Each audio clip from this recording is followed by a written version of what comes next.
Hey guys, so bear with me on this video. My editing software, all that stuff is not working right now, so we are using iMovie for the first time. So here's hoping this works out well. Anyways, back to the featured content of Tips for the Open. Hey guys, James here. I'm just in my room filming this one. There's so much noise going on outside and I didn't quite make it to the gym this afternoon. I went earlier. I wanted to make a really quick video today on the Open, some of my top tips for really doing your best in the Open. The first one is really simple and it just is consistency. It's consistency across all spectrums of your life really during this open time. So your sleep schedule should stay the same. So if you normally work out in the morning, continue doing your open workouts in the morning. Maybe you can come to Friday Night Lights, but if that's right around your bedtime, then you should not expect to do your best when you normally work out in the morning. Another thing is your eating, stay the same with your eating. Another thing to consider is your workout schedule overall. Do you normally work out 3 times a week? Keep working out 3 times a week, and the Open is just one of those workouts. On the flip side, if you normally work out 6 times a week, don't cut back to 4 and then rest 3 times a week, because even then you're gonna lose fitness as a whole during the Open, and it really shouldn't be that unless you are a top athlete going for best in your country or best overall. You really don't need to be tapering that much during the Open, especially not for 5 weeks. It's not like tapering for a single weekend event. It's 5 weeks. It's really hard to hold on to your fitness if you taper for 5 weeks every week consistently. Another thing with consistency that a lot of people overlook is your warm-ups. They should be the same as you normally do in your CrossFit class. 20-25 minute warm-up. That includes mobility, that includes warming up the movements, and that includes getting your metabolic conditioning into check for that workout. That doesn't mean you should save your reps and only do 5 toes to bar because you're gonna have to do 60 in the workout. Still need to warm up your toes to bar. And on the flip side, you don't need to come an hour and a half early, work on mobility for your squats and your thrusters that you're doing. No, that's gonna end up hurting, and probably you can't work on mobility an hour and a half before. You're probably gonna end up hurting yourself, hamstringing yourself. Haha, pun. Okay, the next tip I have is something to do differently.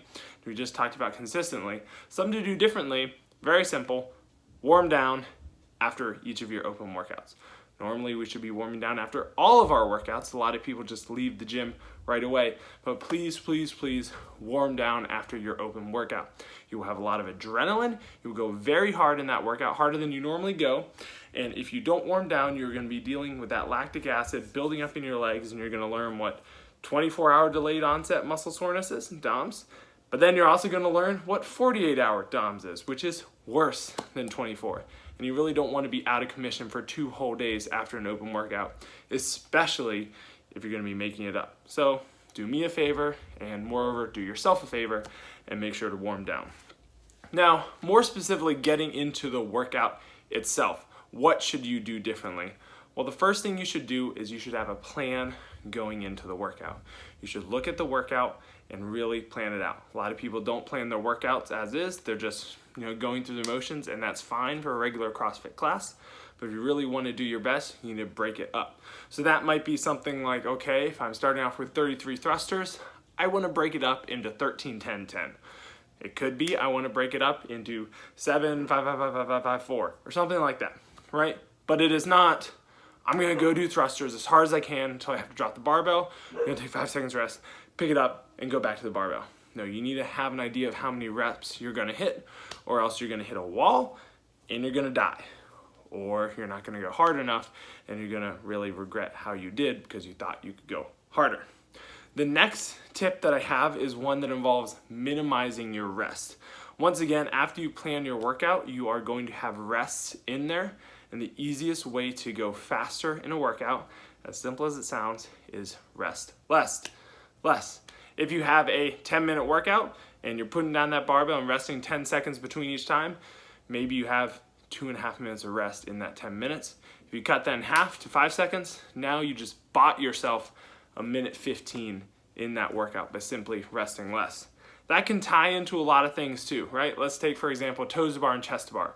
They are always in the Open. They always have been. So based upon our best guess, they're going to be in the Open again. So what you can do, and what a lot of people frown upon, but it still counts, is just do singles of toes to bar and chest to bar. If you can't string a lot of them together, which to be fair, the movement coming down takes a lot of energy to get back into the kit. If you just do one, drop, turn around, one, drop, that might not look the prettiest, but those are reps and they count and they are fast if you do them fast.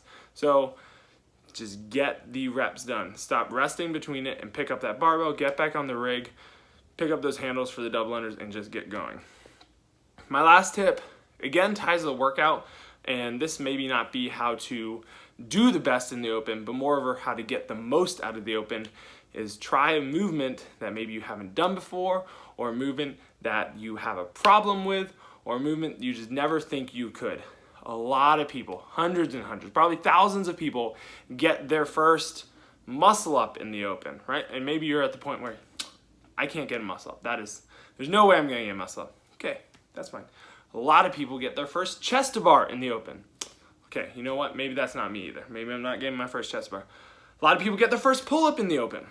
And you know what? Maybe that's not. A lot of people get the first double under in the open. There are so many things that you can just get your first movement of.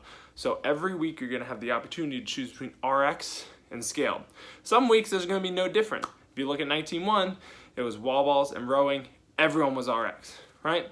But if something starts off with a movement that you're kind of scared of, it's okay to go scaled, but at the same time, maybe you should try RX. Maybe you should give yourself a challenge and surprise yourself. The last thing to mention is remember who your competition is, and that is yourself. Please log your scores in the CrossFit Open app. If you use Wattify, maybe you have a little notebook, write it down, because next year when you come back to the Open, or when you retest these workouts again, because the Open workouts are very often retested at gyms, you're gonna see yourself improving and you're gonna feel really good about yourself, especially if you went faster just in a regular day at the CrossFit gym compared to how you did in the Open when you were all hype and ready to go. That's a really good feeling. So keep track of your scores and you'll be very happy you did come a year or maybe less. Anyways, those are my top Open tips. Please, if you are worried about the Open or have any questions about the Open, anything like that, just comment below. Or if you look above in the search bar, there are some more great YouTube videos on Open advice, Open skills, how to work on items before the Open starts, which admittedly, we got 3 days. You might be out of luck there. But still, there's some things you can work on. Get those singles down of toes to bar, get those singles down chest to bar, work on a few dubs, and you'll be good to go as far as 19.1 drops. If anyone was curious, there was a hint today about 19.1. I'm excited to see what 19.1 is. I think the hint was 2 horses, 2 donkeys. I'm not sure what that could mean. Maybe it's a couplet. A couplet of what? Well, we'll see here in 2 days. Anyways, you guys have a fantastic day. Please make sure to like and subscribe if you aren't already. And I wish you all best of luck here come Thursday, Friday, Saturday, whenever you do 19.1. Have a good one.